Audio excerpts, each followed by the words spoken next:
2019 Porsche Cayenne South First Ride Review.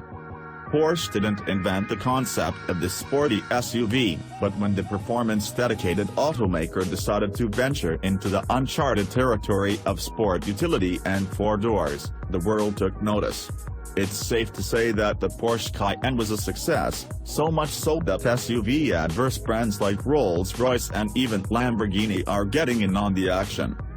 For 2019, the Porsche Cayenne begins its third generation with a leaner look and a new bag of tricks that further blur the line between utility vehicle and sports car. What's new?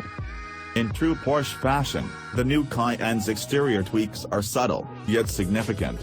The divided trapezoidal grille, for example, remains, but is cleaned up and given more pronounced horizontal slats. The turbo now visually distinguishes itself with one uniform grin across the front fascia.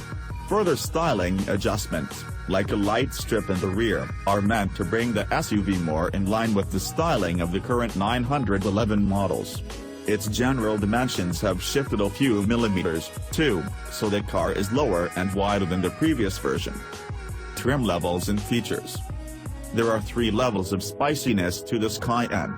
It starts with a 340 horsepower V6 turbo base model, followed by the 440 horsepower twin-turbo V6 Cayenne S, and heats up to the confusingly titled Cayenne Turbo, which houses a twin-turbo V8 producing 550 horsepower. Compare it to the Land Rover Discovery's 330 horsepower supercharged V6 power plant, or the 333 horsepower from Audi's Q7's turbo V6, and you can see the Cayenne holds its own. The turbo almost matches the Range Rover Sport SVR's gluttonous 575 horses. You can see the Cayenne holds its own. Whichever engine you choose, it'll be mated with an 8-speed automatic transmission, not Porsche's fancy PDK dual clutch, which will route power to its active all-wheel drive system. Technology overview. New to the Cayenne is rear axle steering, a technology it inherited from the 911.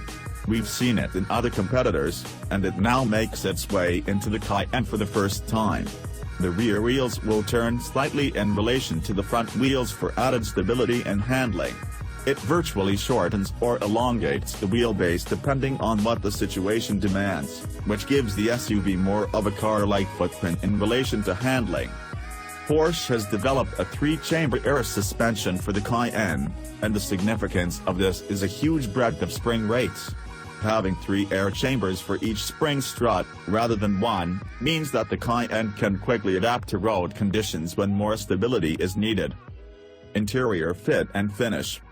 The Cayenne's is like taking a 911 and a Panamera and mushing them together. You get the performance of the coupe combined with the luxury of the sedan, plus some extra utility as a result of the mixing process.